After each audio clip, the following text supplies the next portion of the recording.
Greetings, Scotty Reed here with a Black Talk Radio News report. We have a story coming to you out of Georgia which concerns some remains of some enslaved persons that were found on a university in the state of Georgia. As you can see there, the title of this particular article says a pipe was found near possible slave remains at UGA. That's the University of Georgia.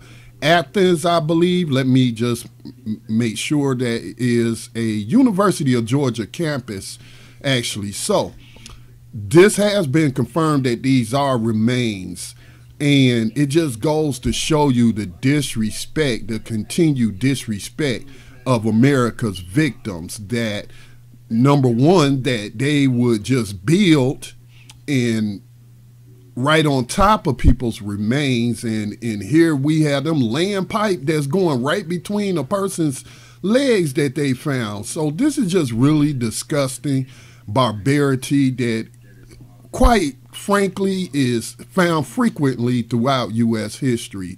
So let's go ahead and listen to this report from WSB.TV. That's WSB TV out of Atlanta with this report. Some people are angry after finding out a pipe ran right through graves at the University of Georgia. Experts believe former slaves were buried there. Channel 2's Sophia Choi reports from Athens with the action some say the university should take right now.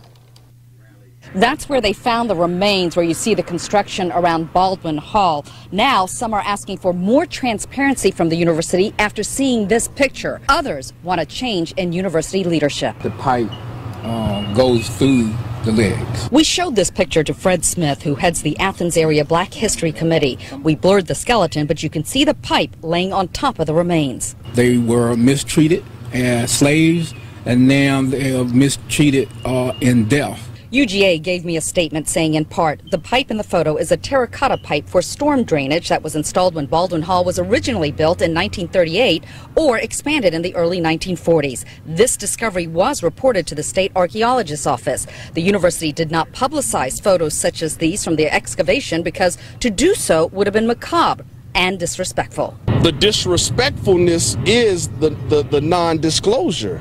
Activist Marcus Coleman is outraged and wants the university to make some changes. And I honestly think we need to look at the leadership and the reason why they didn't disclose this, and it might be a need for a change in leadership. I think we need to have a good conversation first, but we just start just pointing the fingers. UGA says of the 105 remains found during the expansion of Baldwin Hall, only 7 were near the pipe. They were all reburied at a Coney Hill cemetery during the ceremony earlier this month. Seems kind of hypocritical to have that kind of service without disclosing the fact that you found piping that is literally running through the bones of my ancestors. I spoke with a couple of other civil rights activists who say it's how the university treated the remains after they were discovered that really matters, not how they were treated decades ago. In Clark County, Athens, Sophia Choi, Channel 2 Action News.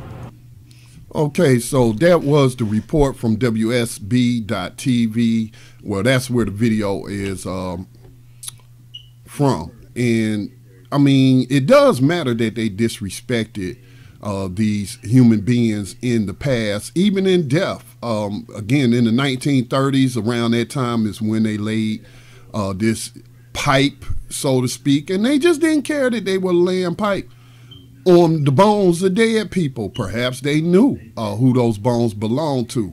And so I disagree that it does not matter. It does matter.